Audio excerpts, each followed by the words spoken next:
things seem to be heading in an unmistakably upward direction for us at the moment. The league is starting to get itself sorted. We're back in the title race, only 3 points off the top in an insane group of teams. We also have the Europa League looking pretty much sewn up for us to be group winners at this point, which is all good news. But with only a few matches left before Christmas, we must turn our attention towards transfers. And, well, I think we're going to spend a lot of today hunting for the greatest prospects in world football and then trying to convince them to join us in Denmark. Easy, right?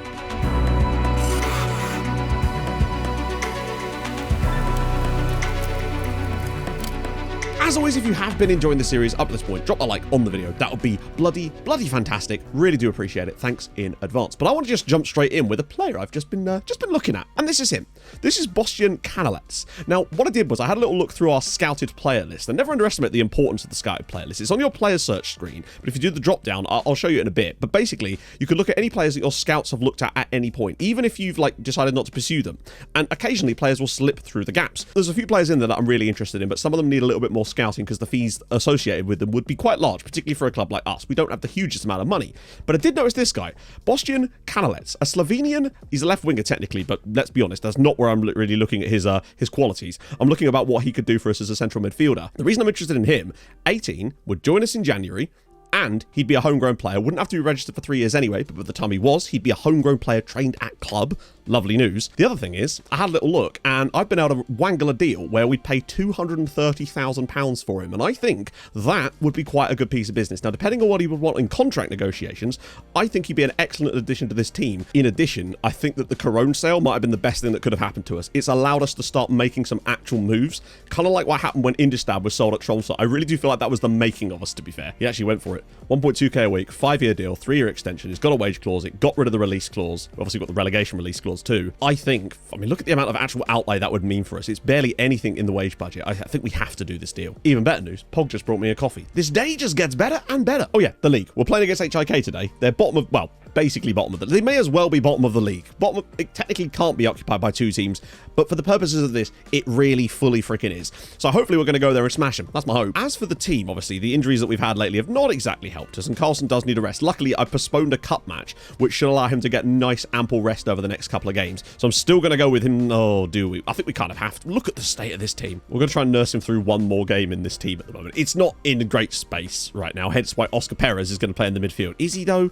No, he's not. He's not. I'm going to bring in Madon Sailor there instead. It's just the best we can do. We've got Westby in as well. It's not great, but luckily we've got a rest after, and hopefully these guys should be weak enough that we can beat them, with a smaller squad. It's I bang on about Terry Cloty all the time. I thought you guys might want to see him again. I forgot to keep showing players. Of course, drop them in the comments if you want to see a certain player, and I'll try to get them in a video coming up soon. But yeah, you could see why Terry Cloty is as good as he is. Those physicals, I really think that his physicals actually make him the player that he is. The good dribbling combined with his player trait actually works for him really well as well. But his tackling is not great. His passing's decent, but he's not very good defensively, and yet he kind of is, just because of his pure amazing physicals. The stamina that he's got, the natural fitness, the pace, everything about him makes him an absolute dreamboat of a player. I can't pretend that I didn't think their midfielder here was called Egil Wagwan. If only, eh? I'm genuinely curious to see if anyone else turns up. Is there parking issues? That's not the point. I'm curious to see if we can actually continue this unbeaten run that we've been on lately. We've been absolutely smashing it across the board.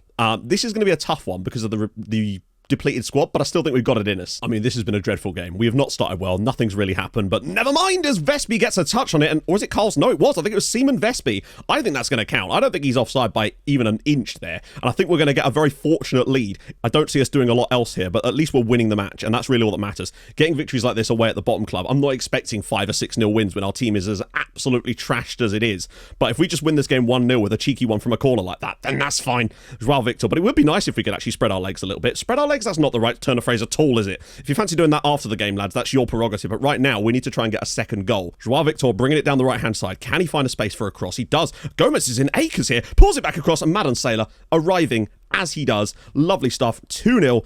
Really like him. Loving it all. Samson's struggling a little bit. Fires one out for Terry Cloty. Can he do his magic? It's those first touches he takes where he just kills the defender with it almost all the time. Byline again. Ball in. all the way through and actually saved by Yulesgård. Wow, good header. Pops one out to Joao Victor. He'll probably be our final sub later on. We can bring Rede Ilsa into the team. Kind of just chill on that one a little bit. Lovely ball through, though. Valencia's in on his left foot.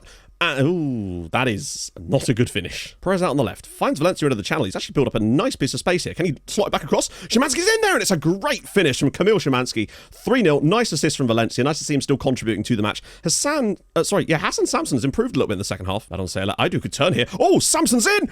It's over the bar, though. Nice positioning. Samson pops it up for Valencia. He's through on goal again. Good first touch. Luskov! Just wide of the post. That was a lovely idea. Back for him. He just has to find a ball across, perhaps. Valencia could probably get this.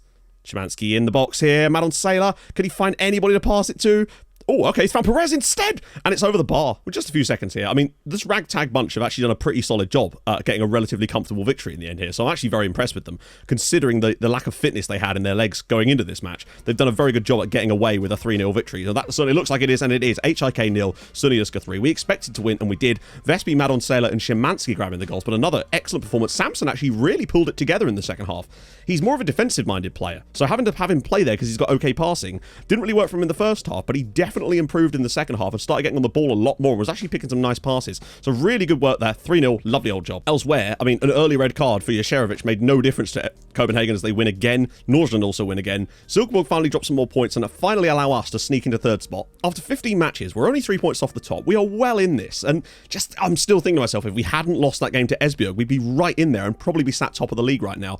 But we do we definitely look a little bit better at the moment, and I'm excited to see how this progresses now, particularly if we can sort some outrageous business out over the next couple of months, because obviously we're going to be doing the whole of the winter transfer window today as well, so we're expecting to finish this in like February. So settle in, friends. So at home against Nordsjælland, huge game at the top, and Boyce has managed to get around there. Could he find a fire across for maybe Valencia? He's got support from Carlson, tons of bodies in there. One of them is Gomez, and it's 1-0 to Sunyaska. After 6 minutes, that is a big goal. This would send us potentially above Nordsjælland should we get this victory. We've got the away draw. This would be a good win for us. And Sailor picks it up, fires it over the top for Valencia. He's got the speed to get in. He's got it onto his roll. He's on his wrong foot, but it doesn't matter. On his right foot, 2-0 in 20 minutes. Rafa Valencia, big goal for him. He continues this little resurgence of form. 2-0 us. Come on. Clotey finds Samson, of all people, and he's drilled it home. Hassan Samson makes it 3-0 to Sunyaska in the first half. Fresh off his first cap for Tanzania, he now celebrates with his first goal for us. They've offered nothing in this match, and we've just gifted them a chance to get back into it with a few minutes to go, and now they've taken it. And with 6 minutes to go, watch them turn into Barcelona. Seniko, the tackle is missed. And it's... I told you. Jem Prout. The tackle is just somehow missed there, and it's 3-2. What is going on? I mean, in the end, thank God we got away from it. But they basically offered 0 in this match up until that penalty was given. And then all of a sudden, they started... Well, they had another chance after that, which they managed to score. In the end, they do look better than they were, of course, because of the penalty. But yeah, we kind of tailed off a little bit. But the fact is, getting a victory over Nordsjælland in the league like that is super important. I do feel a bit for Makacek, honestly, because he was doing fine. But yeah, I often find when you get a penalty in a game like that, it seems that there's this huge momentum shift. And, well, thank God we had the third goal, let's be honest. More good news is that Silkeborg lost again. They are finally starting to slide down the league again. They're obviously going to be a comfortable top half side again, but they're never going to be anywhere near the title. We're still 3 points off the top, though, unfortunately. And our goal difference did suffer a little bit as a result of those late goals, but we do slip back into second spot, only 3 points off the top still. We're still right on in this. And, well, we've got to play Copenhagen again at some point. Hopefully we'll play better than we did last time. But now it's back to Europa League. Toth out wide right. We're a little bit disorganised at the back here, and Spandler's actually in. Oh, well defended by Terry Clotey, though. Absolutely shocking defending from Terry Clotey. Oh, my God, it's cost us a goal. He does a brilliant piece of work, and now we trail at home to Pushka. This is genuinely bad because Gladbach are winning. We cannot afford to lose this. What's going on? I'm a level with you. I don't understand what has happened in our last 2 Europa League matches. We have created a combined 5 XG over 2 matches and not scored a single goal, and had a combined something like nearly 50 shots without scoring. And as a result, we've drawn against Borussia Mönchengladbach, and now we've lost at home to Pushkas because of that mistake. Terry did cost us there massively, but then our own inability to fit. I don't understand how this has happened in 2 games in a row in Europe like that. And it could end up costing us the group win at this rate, because we now have to go to Sparta Prague and win. But then, are we even going to score? Because apparently we can't do that anymore. We have 13 corners in this game. What's going on? Joseph, down the right-hand side. We need to get... This has to be a result for us. I think we cannot afford to lose this match. A draw would probably be a good one to keep us involved in this title race. But if we lose to FC Copenhagen here, the gap goes to 6. And we've conceded a penalty inside 2 minutes. Oh, God. When will it end? Well, so much for staying in the game, eh? That's important. So much for staying this title race. 1-0 after 2 minutes. They'll just run away with it now, I think. Wrong down this left-hand side for FC Copenhagen. Look at the space he's accumulated here. Ataya. Oh, my goodness me. I think Silva's offside. What? How was he onside? Was it the fullback playing him on? I assume it must have been. Learning slips it through for Silva, and it's 3-0. That'll be onside as well, I expect. Luskov now driving out of defence. Actually, we do have some space to find the pass. He's found Carlson. Can Carlson at least get us a goal back? And he does. Christopher Carlson's 19th of the season. Gets us back in it. Like, nice assist from Luskov, but it's too little too late for us. Well, I mean, just an absolutely shocking performance. Admittedly, most of the chances came in the first couple of minutes of the game with the penalty and then the Luis Silva goal, but it's, yeah, that was just... It was also them being decent, but also us just being bad. Clotty had a woeful game. I think he was 5.9 when I finally yanked him off the pitch. Most players on the pitch just couldn't handle it today. It didn't help that we're off the back of that Puskás defeat when I can tell they were reeling from that. But now suddenly, we've gone from 18 unbeaten to 2 defeats on the bounce. It's always the way, innit? Of course, not helped by results elsewhere either when all of our rivals were able to win. We're now 6 points off the top, and I don't know what. I think it really is just going to take us bedding in a squad, bringing through this young talent that we've got hopefully coming through, and just trying to grow a team that can beat FC Copenhagen, because we're not going to be able to buy them. We're not going to be able to outspend them in the transfer market. It's just not going to happen. We're not going to be able to buy recognised talent to the same level they are, because they've won the Europa League, they're a Champions League contender, they win the title every year. I think the only way we're going to compete with them is by doing it sneakily, by the type of transfer strategy that we're currently undergoing. It might just take a couple of seasons for us to really get there, but that's fine. I'm still seeing positive signs if we exclude this game entirely. We looked good against Nordsjælland, and I still think we're going to be good enough to get second this year, which is actually what matters most of all, because I still don't think the title is within our grasp, but you just don't know. FC Copenhagen still lose weird games sometimes, just not to us. The Danish Cup is a farce. Vile have got 2 players on the pitch who are wearing the referee's kit. Yeah, one of them just tackled Terry Clotty. Nomads are getting pretty brazen these days, aren't they? Christ. Well, we do go through in the cup in the end, which is fine. We sort of expected to, but it's still a little bit annoying that they had 2 referees on the pitch at the end. That's a new strategy I've heard. It didn't work out for them though, so let this be a lesson to you. Cheaters never win. So a must-win game here in Prague against Slavia. We need to win this because I can't trust the fact that Puskás are going to take anything from Gladbach, and we put ourselves in this ridiculous position by failing to score in our last 2 European matches somehow. Clotty in behind though. Can Terry Clotty be the hero for us? He's been fouled. Terry Clotty, the most advanced player, gets the foul, and that will surely give us a chance from the spot, and hopefully we can finally score in Europe. Valencia from the spot, and it's saved. What have we got to do to score a goal in Europe? Zaruki. Oh, don't you dare. Are you serious? Their first opening of the match. Oh, what is wrong with Europe? I don't understand. Don't even think about fouling him, please. Yander turns. It's like the game's just decided that we're not allowed to win it again in Europe. This is absolutely ridiculous now. We've dominated this match as well. Firing it long. Valencia is actually in behind here. I don't know if he's onside, but it's gone in. And I don't know if that's going to count or not, but if it does, then brilliant news. And I think it is just a goal. Valencia gets us back into it. We need 2 more in the next 45 minutes.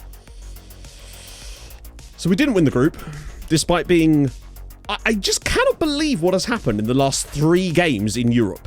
We should have beaten Gladbach by a comfortable distance. We should have beaten Puskás by a comfortable distance. We shouldn't have won this by a comfortable distance, but we still should have won it comfortably.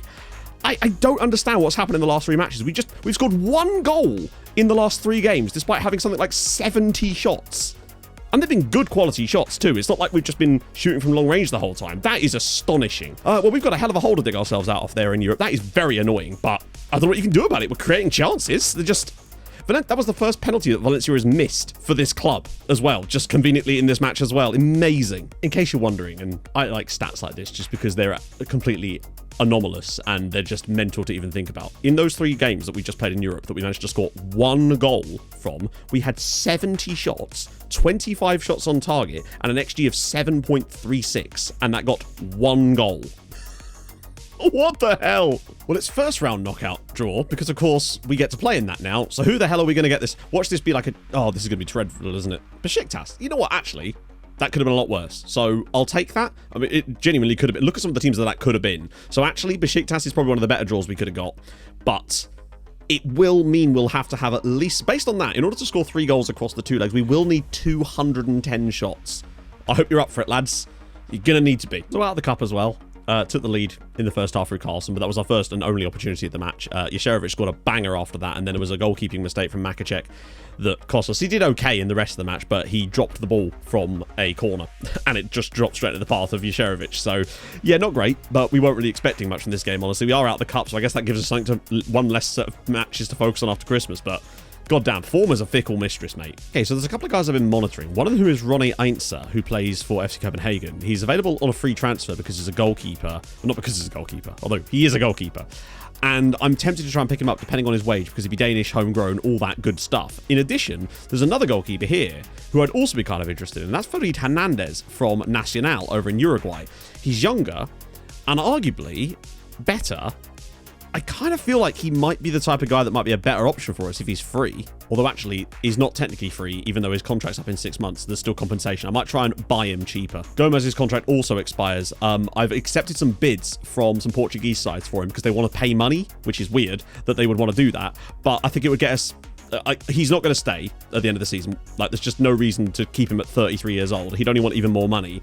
And I feel like if we get rid of him now, we free up a foreign player squad slot, even though he's really good, get some cash for him and free up the wages, can plow that back into the team because we've got a lot of work to do. Also, there's rumours that Tromsø, of all people, are interested in Terry Clotey. And the quote, the price that was being quoted was eerily close to his release clause. Not quite. It was 14.75 and his release clause is 15.5. But I have a concern that we might end up losing him to bloody Tromsø of all people. Although, honestly, there are worse teams to lose him to. Okay, so there's this guy, Ndor Soumare, plays for CNEPS in Senegal, 20 years old, admittedly. He's available for £30,000. When we find players like this, you kind of have to move on them fast. Because as much as there's the registration thing maybe down the line with him, he's not a homegrown potential one, but there's so much here that I feel like it would be impossible for us to not go after him at this point. These are the kind of signings we need to make along with the guys that are 18 and under. And I think that's where most of our transfer budget is going to have to go during this period, because I think this is the only way we can actually build this squad to compete is by just getting in quickly on some guys. And I hope that he could be one potentially for that. Canalets is in. We spent £230,000 on this guy, and he's got a 4-year contract. He does have an extension clause in it as well, I think. I'm very, very pleased with that. Obviously, look at him. Other than the tackling, maybe a little bit on the teamwork too, I think there's a great player in here. The fickle personality thing isn't great, but he likes to get into the opposition box, which I think would be really helpful. I think for the price, he's the kind of guy... we need signings like this. This is how we build this team for the future. So I went for the Uruguayan keeper in the end over the Danish chap. I think we might still get the Danish chap on a free potentially in the summer, but at the moment, I just kind of decided that this guy might have a higher potential ceiling, although I think he still does, honestly, and he's younger. And I think he's actually probably as good right now as it is. He does also have a resolute personality, which I bloody love. He will be a homegrown talent for us. We paid 500,000 and he's going to come in and be worth more than that. I think he's a really solid deputy. Because, by the way, FC Copenhagen are trying to sign Husby from Nordsjælland. You know, that ridiculous regen they had attacking mid. If they sign that guy as well, firstly, all week in Nordsjælland, which is good for us because they're apparently going to lose a couple more players. But still, that will make them even more of an absolute behemoth. So, good luck. So, we have a massive problem here, basically. I tried to offer Terry Clotey a contract a couple of months ago at the start of the video, and he was saying, basically, he didn't want to because of interest elsewhere in him. Bayern have just put a bid in, luckily below the release clause. I rejected it, talked to Terry, and I said, you know what, you want to stay, right? And he was like, yeah, I'm going to stay. I then tried to offer him a contract, and now he says he doesn't want to sign a contract because the squad isn't strong enough. But it's like, Terry, you be part of reason why squad be good, Terry. And I have a horrible feeling that Terry Clotey may no longer be with us by the end of this transfer window at this rate. Oh, God. I think we've lucked out on him, honestly. I think he's excellent. I think as a wing-back here, he can tackle. He's actually good defensively. He's not amazing going forward, but he's got decent-ish physicals, some nice mentals to go with it too. He's got great teamwork, great decisions, things I like about him basically. Obviously only 5'7", but I still think to pick him up for £35,000, again, these are the kind of signings we have to be making. I like him, and I think that he could gain value too. I think he's a nice addition to the side. So it's actually transfer deadline day today, and since that issue with Clotey, I've not had a single bid on him. But it does say Bayern is still interested, but they haven't actually come in with a bid since then. So we might, by the squeakiest of margins, be able to get through this transfer window, which might mean that we've got time then to work on potentially getting him to sign a new contract before the summer window comes around to either increase that release clause massively or just get rid of it entirely. Now, obviously, if Terry Clotey was to go, it'd be a massive, massive blow to this team because he's so good. However, the money that we would get for it, the £15 million, could be like the Indistab money that would enable us to build the squad out for the future. However, at the moment, we just need to concentrate on getting second spot. I've not been able to sign as many players as I was hoping for in this window, honestly. I picked up a couple of people, but there's a lot of players that I'm interested in that I'm just not entirely sure on yet, and they're just that little bit too expensive for me to be just taking punts on. There's a guy in Romania that I'm very interested in, a striker as well. I am looking for strikers just in case the whole thing with Valencia goes tits up. But I want to get him fully scouted before we go in on him potentially, because he's 22 anyway, so it wouldn't be a case of like homegrown. So I want to get my due diligence, because because he could be the guy. There's a couple of guys. Would you believe it? They're all at Farrell Costanza because that team just generates player after player. In both my saves, mental. The window has just shut. The very next day, we play a friendly just to get like a bit of final match fitness back in the teams. And Frankie Williams has gone out on a freaking jet ski. That's him gone for the rest of the season. Luckily, we've got other players that are back fit again in the midfield. But this is going to be a difficult end of the season. I know it feels like we've had a bit of a down year in a way this year, and I agree, but I feel like the only way, as I've said, I feel like the only way we can build is to just almost start fresh with the youngsters, bringing them through, rather than clogging up our team. And I think at the moment, we're just going to have to ride the wave of this absolute nonsense. Come on, Frankie, no. So we're back, obviously, because we get to play in we get the privilege of playing in the first round of the Conference League knockouts. We come back a little bit earlier than last time around. We kept Terry Cloutey. Incredibly, we kept Terry Cloutey. The only bid that Bayern put in for him was £6 million when we talked about it earlier in the window. And I suspect that they would have come back with more, but I think it was because around that sort of time, I'd had that talk with Terry, and maybe that put them off. I don't know. Tromsø just dropped their interest as well, but they were the only two clubs that were ever interested. I do kind of wonder if the release clause is actually doing its job. As for who plays today, I don't know, because we've got a couple of injuries. And we have been able to re-register some players around, though. Some new guys have come into the squad for the Europa League, though, which is helpful. Can't remember off the top of my head who exactly they are, but it definitely does make us look a bit better. It feels much nicer to see Madon, Saylor, Silla, and Breda be our midfield, with a bench of Canalet, Samson, Yalonen. The middle of the midfield is finally looking a lot better. Obviously, Samson can play right back too. Cloutey, Diaz, Ido, Jokanovic in there as well. Turnesson's injured. Breda, of course, is also... oh no, he's fine again now. Okay, he had a virus, but he seems to be back now. I know some of you wanted to see Rafa Valencia again. You can really see when he joined us was here. And ever since then, he's just not really been able to rekindle himself at all. I still have hopes for him. He's got 16 goals this season. At the halfway stage of the year, well, in terms of a lot of things, he's actually not bad. And if he gets to like 25 in all comps, I'd still be happy with that. But I am still on the lookout for another striker because he just... I don't know. I just don't know. He has been better, though. But new boys Canalettes, Hernandez, and Sumare all make it into the squad for this match. And all three of those guys, I think, are really good business. When you look at how much money we spent for the combining of them, I think that's moon money down the line for us, and it gives us a nice bit of youth to the team, particularly as two of them will be homegrown in the future, and one of them is just outrageous. I think it's really important to remember as well just how good we usually are after Christmas. The last couple of seasons after Christmas, we've been absolutely unplayable for like 2 months. So I'm really hoping for a bit of that to come our way lately. And Carlson's already through, and it's a good header and a good save. I want to see 33 goals out of Carlson this season in total, and he's nearly got another one there. And I want to see 25 out of Valencia. Those are my targets for them for the second half of the season in total for which to hit. And I think Carlson should get that tally relatively comfortably. It's only 12 more goals from the season for him. Valencia, it's actually only 9 more goals for him, but I feel like it's less likely that he'll get that target. But I'm giving him a reasonable target. I think if he gets 25 for us this season, that's a decent amount. Slips through for Breda. Carlson's in. Can he square it? Oh, so many bodies around there. One of them's Boyce. It's a big save, and it's nearly deflected. I think actually Valencia got a touch on that too, I think. Silla again. Cloutey just getting half a yard out of his feet. Ball in. Carlson's header. Wide of the post. Breda, lovely build up here. We just need that one good passing. Of course, Cloutey's into space once more. Can he find another ball in? Carlson's header over the bar. Cloutey again, great touch ball, and Carlson this time. How in the world does he save that? I don't know what we have to do to score a goal in Europe.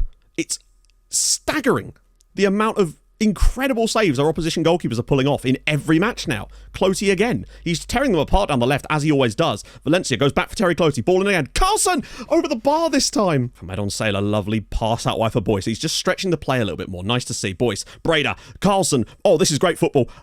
Oh, it's somehow still not in. I don't know what is going on today. Popping it through. Valencia's in on goal again, potentially. He's a bit of a wide angle here. Cloutey, can he deliver another good ball? Of course he can. He's found Boyce. What a save from Denise. That's a great stop. Silla delivers once more. Carlson set and saved by Denise. Half time. Just the 19 first half shots here. 8 of which have been on target. I don't understand what is wrong with us in Europe. Their keeper's pulling out miracle save after miracle save. Just to update on the statistic I told you about earlier, that's now 89 shots, 33 on target, 9.63 XG, and we've generated 1 goal. I'm almost curious to see how far this goes now. Boyce, he's got Carlson into space now. He's into the box. Can we create something here? Boyce, maybe to the back post. Finds Silla, and it's saved by Denise. Cloutey again with a great first touch. He's still been absolutely on fire. Both him and Boyce have been incredible today. Just getting down there, putting great balls in, and we're just failing to take advantage of it. That was a good tackle actually on Valencia. Comes back to Carlson. Valencia saved by the goalkeeper again. Boyce pops it through. Alessini, Silla. He's gone a bit wide. That's fine. He can pull it back across for someone. Valencia, and it's a goal. It's a goal. I don't know if it's actually going to count, but Rafael Valencia might have finally broken the cycle a little bit. It is a goal. It's 1-0 Siniuska. Finally! If he doesn't get over an 8 just by completed crosses today, I'll be amazed. Look at that. He's just teasing with them now. Ball in. Valencia's on the end of it. Cloty, short for Silla. Second goal, please. Just 2-goal lead is so much more difficult for them to beat as Carlson finally makes it 2. Cloty has been on fire today. So have we. We've just finally started to score them. Both our strikers have scored. It's 2-0. Let's have a few more, honestly. Samson on the pitch again here. Canalettes on his debut. Slips it. It's a lovely pass through for Valencia. It's a good shot on target. Firing it in. But that's bad, actually, for them, as Carlson could just slip this through for someone. It's Sumare now, the youngster, the new boy. Pops it through. Samson in on goal here. Hassan Samson. It's another insane save. Or find Silla. He could bend this, you know. And he doesn't. It's another brilliant save from Denise. Silla again. Carlson! Finally, it's 3. It's been coming. It's been hard work. This is one of the hardest working 3-0s I've seen in ages, but Carlson does it again, and surely now we're going to be going through, hopefully. Diaz to Terry Cloty. Just takes it into his stride. Round this man he goes. Samson's into the box. Pops it through. That's all. Valencia's missed it. Incredibly has missed that. Pops it through for Valencia. Out wide for Sumare. Is there one last chance to make it 4-0? Sumare to the wide area. He's got Canalettes here, actually. Can he find the pass? Sumare. And it's cleared, and I think that's probably going to do it for this match. And it is. Suniuska 3, Besiktas 0. In the end, we get a thoroughly deserved win, but it did still take us a lot longer than it should have done, and we still managed to underperform massively there, but at least eventually we did manage to break through. But I wasn't that far off when I said it'd need like 210 shots. Just the 17 on target. Denise still had a wonderful game. The man still made 14 saves in this match. Valencia was brilliant up there as well, making some great runs. Carlson was superb. Cloty was amazing. Sumare did a great job off the bench. The new guys settled in nicely. Happy with that, but still do need to somehow not have to take that many shots, eh? Oh, if this room wasn't already hot enough, I am now the sweatiest man in the world after that, because that was a sweaty performance. But it does give me hope that we can hopefully go out after Christmas like we do and just go on a mad run now. This is what we need to do. Get our heads down, get ourselves through a couple of rounds, earn some money, start building up a scouting idea for the summer. I'm going to get some scout reports out, some new guys as well, so we can laser focus in the summer. But I do think our new guys are definitely going to build us up. If we were to lose Terry Cloty in the summer, then the money is certainly going to help us, and I think that could be a game changer for us, honestly. I'm certainly not going to encourage him to go, given how well he played in games like that, and it's almost impossible to replace a player like him, so that is also a very important thing to consider. Bloody hell, this feels like it's been a long one, but who cares, eh? It's been fun. If you have enjoyed it, drop a like, that'd be lovely. If you're new to the channel, subscribe, that'd be stupidly lovely as well. I stream on Twitch Tuesdays, Thursdays, and of course Saturdays, so I'll join you for that tomorrow. Also, got another video coming out tomorrow, a little bit of a different one for me, so yeah, hope you'll tune in for that as well. I'll see you soon. Hold your gun, capybara. Bye-bye.